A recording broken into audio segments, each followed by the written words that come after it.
Hello दोस्तों, नमस्कार, आदाब, सत श्री अकाल। कैसे हैं आप? कैसी चल रही है आपकी तैयारी? दोस्तों, ये हमारे मध्य प्रदेश करंट अफेयर्स का चौथा वीडियो है जिसमें हम मार्च माह के करंट अफेयर्स को कवर करेंगे। दोस्तों, आपने पिछले 3 वीडियो देख चुके होंगे जिसमें हमने जनवरी और मार्च के करंट अफेयर्स को कवर किया था। ये हमारा मार्च माह का सेकेंड पार्ट है करंट अफेयर्स का। दोस्तों, झरनों से गीत मधुर सुनाई ना देता, अगर राहों में उनके कंकड़ पत्थर ना होते। किसी भी चीज़ की मिठास या उपलब्धियाँ हमें जब हम संघर्षों से जूझते हैं, परिस्थितियों का सामना करते हैं, उसके बाद हमें एहसास होती है कि वो परिस्थितियाँ ना होती तो हमें आज ये अचीवमेंट हासिल ना हुई होती। तो जितनी भी आपके जीवन में परेशानियाँ आती हैं या विपत्तियाँ आती हैं, वो कहीं ना कहीं आपको जीवन में आगे बढ़ने के लिए और जीवन की उपलब्धियाँ हासिल करने के लिए प्रेरित करती हैं। तो सकारात्मक रहें और अपने लक्ष्य के प्रति समर्पित रहें। चलिए दोस्तों, आज हम स्टार्ट करते हैं अपनी करंट अफेयर्स की सीरीज को। इस सीरीज में हमारा पहला प्रश्न है, मध्य प्रदेश में मार्च 2022 में किस फिल्म को कर मुक्त किया गया है? मतलब किस फिल्म को टैक्स फ्री किया गया था मार्च 2022 में? The Kashmir files, Chhichhore, RR, KGF. दोस्तों, मार्च माह में 2022 में द कश्मीर फाइल्स को मध्य प्रदेश शासन ने टैक्स फ्री किया था। हमारा अगला प्रश्न है,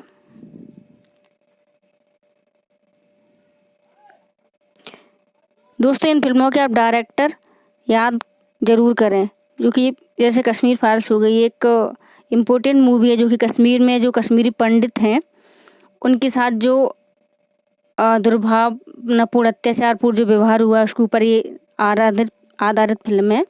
तो आप इसके डायरेक्टर और इसका कब ये रिलीज हुई थी, इसकी थोड़ी सी स्क्रिप्ट को याद कर सकते हैं। अगला प्रश्न है, Indian tent turtle Madhya Pradesh की किस नदी में पाए जाते हैं? चंबल, सोन, नर्मदा, ताप्ती। दोस्तों, इंडियन टेंट टर्टल जो है कछुए की एक प्रजाति है। आपको ये बताना है कि मध्य प्रदेश की किस नदी में पाई जाती है। हाल ही में ये संकटग्रस्त विलुप्ति के आधार पर इनको बहुत ही संकटग्रस्त श्रेणी में रखा गया है। इनको व्यापार की दृष्टि से इनको शिकार किया जा रहा है, इसलिए ये चर्चा में रहे हैं। तो आपको बताना है कि किस नदी में पाए जाते हैं। दोस्तों, इसका सही जवाब है नर्मदा नदी। जो नर्मदा नदी है उसमें इंडियन टेंट टर्टल पाए जाते हैं। हमारा अगला प्रश्न है,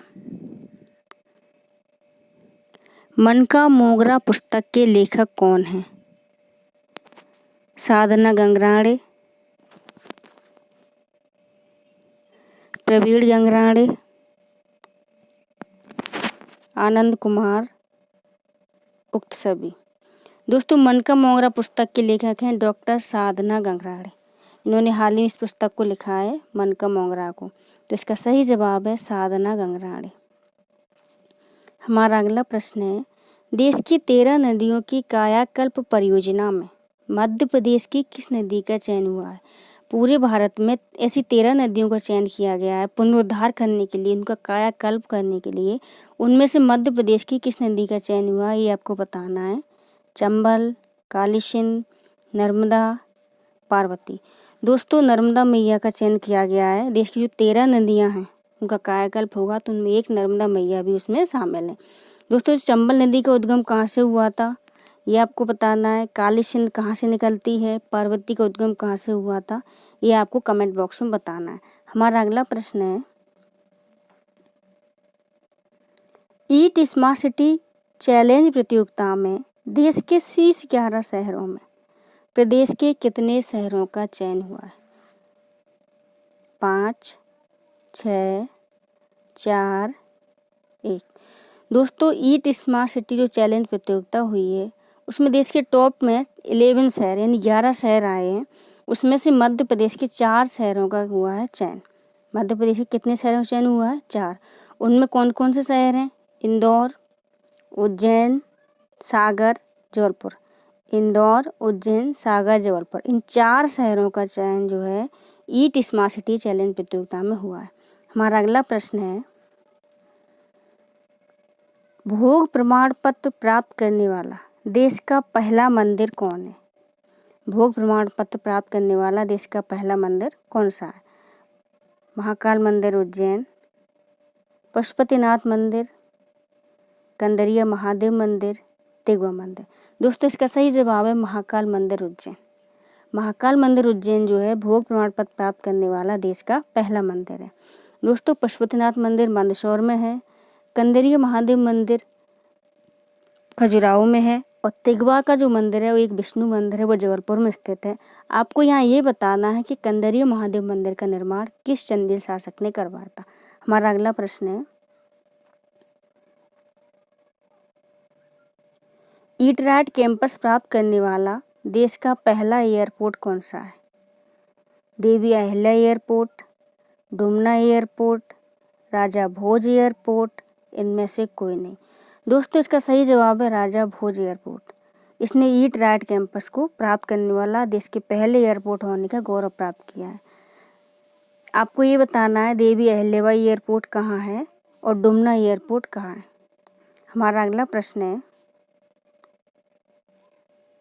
भोग प्रमाण पत्र प्राप्त करने वाली देश की पहली मस्जिद कौन सी है? दरगाह-ए-हकीमी बुरहानपुर, ताजुल मस्जिद, ढाई सीढ़ी की मस्जिद, इनमें से कोई नहीं।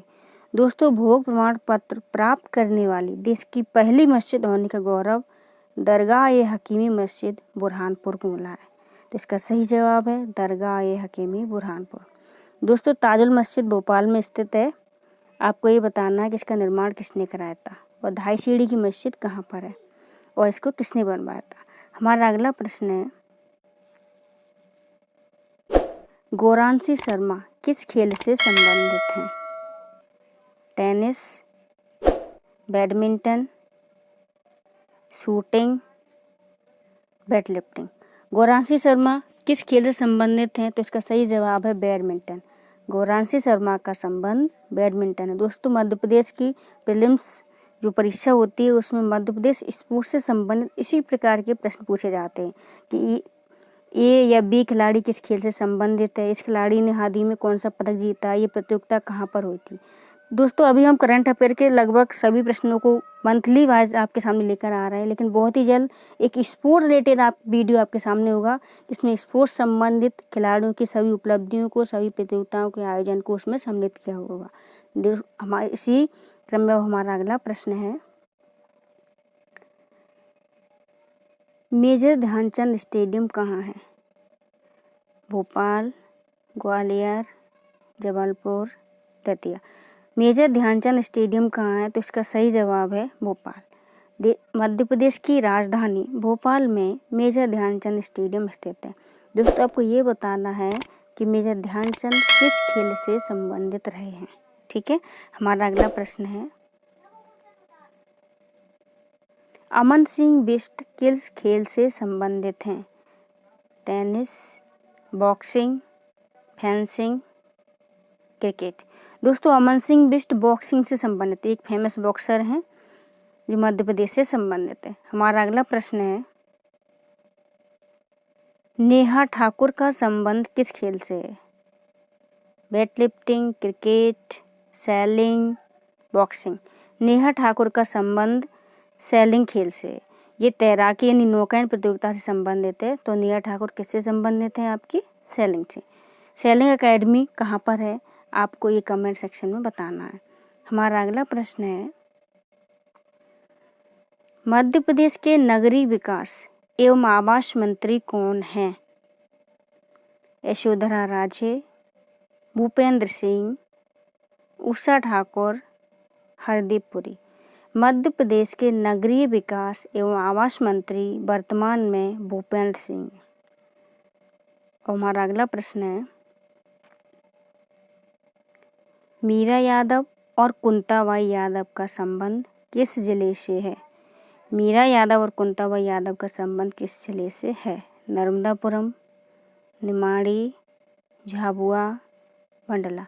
तो इन दोनों का संबंध नर्मदापुरम जिले से है। इसको पहले होशंगाबाद जिले के नाम से जाना जाता था, इसका वर्तमान में नाम चेंज करके नर्मदापुरम कर दिया गया है। हमारा अगला प्रश्न है,